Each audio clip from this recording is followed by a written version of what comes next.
Shokuro and his friends. Story, Yasuko Asano. Pictures, Tomoichi Fukuoka. The village of Arimatsu was created about 400 years ago. Let me tell you how the famous Arimatsu shibori, tie-dyeing, began.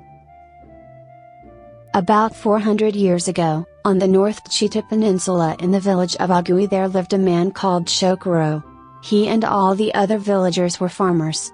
As one spring day was about to end, Shokuro, who had worked all day farming, said, "I worked so hard all day. I'm hungry." He had only had 2 rice balls. One day, he took a day off and went to town. People were gathering around a bulletin board. He squeezed his way along and read the notice. "A new town will be built in Okehazama. If anyone wishes to move there, let us know." "I wonder what kind of place Okehazama is," he said. The next day, he worked again with just 2 rice balls to eat. He also made some straw sandals after dinner. Shokuro said to his older brother's wife, "I'm going to Chagoro's place," and hurried to his friend's house. He knocked on the door, and said, "It's me." He talked about what he had seen on the bulletin board the day before. They did not know what kind of place Okehazama was, but they wanted to change their lives. They decided to talk to their other friends as well. After work, the friends got together. When Shokuro started talking about the bulletin board, everyone became very serious, asking about it. "What kind of place is Okehazama? Once we leave this village, can we ever come back here?" "I want to try hard in the new place." Everyone decided to go. They made Shokuro their leader, and they prepared to move. Shokuro and the village leader's daughter, Shino, decided to get married at the same time.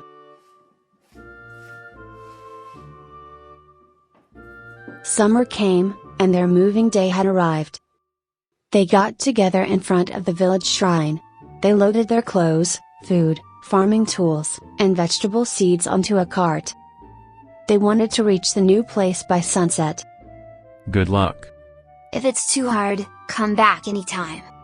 Their families and the villagers said their goodbyes. They left their village and walked quickly. When they reached the new place that evening, they slept with their blankets under a big tree. Day after day, they worked hard. They cut down trees and built huts for themselves. They cleared more trees and made some flat land to plant seeds. Every day, they did the same things over and over. The only pleasure they had each night was to talk about their hometown, Agui. After a while, they decided to name the new place. They chose to name it Arimatsu because there were so many pine trees there. The soil in Arimatsu was not as good as they had hoped. Their crops did not grow well. Even though they worked hard, they struggled to make a living. Some started saying that they wanted to return to Agui. "Hold on." Shokuro encouraged them, but actually he was really worried himself.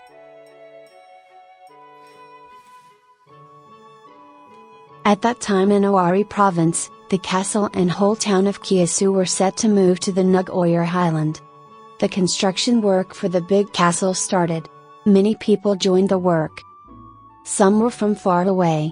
Shokuro brought Chagoro and Shinsuke to work at the castle.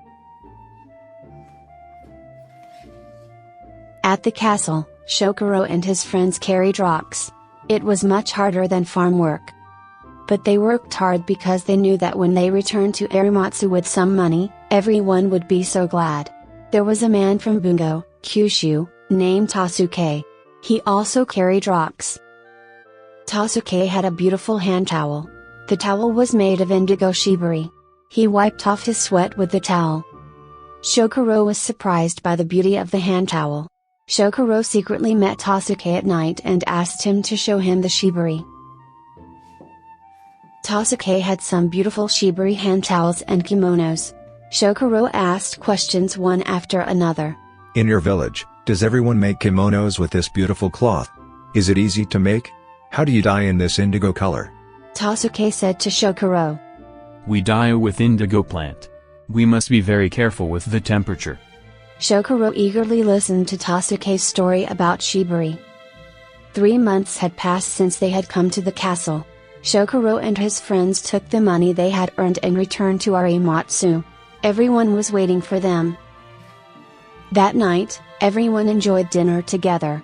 Shokuro talked about the shibari that Tasuke had told him about.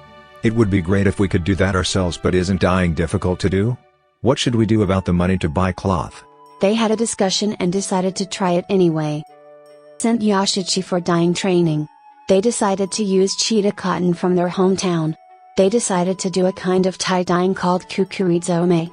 Soon, Yashichi returned. Hello. How is it? Well, indigo dyeing is actually very difficult. Shokuro began to worry. Yashichi took out a round ball from his bag. This is called indigo ball. We use this to do indigo dyeing. Melt the indigo ball in some ash solution in a pot. Let them ferment. Dip a cloth into the solution many times, then it becomes a nice indigo color.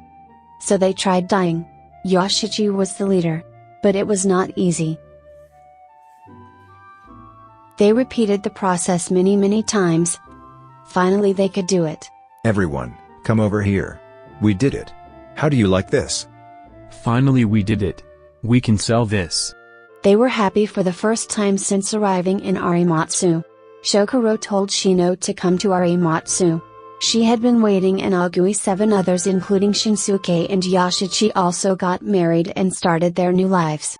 20 years after coming to Arimatsu a village was formed. Arimatsu Shibari gradually became popular among the travelers who visit Tokaido Street. Shibari is the result of much efforts made by Shokuro and his friends. They never gave up even when times were really hard. Thank you so much. This is how the beautiful Arimatsu Shibari became famous. It has been famous for 400 years.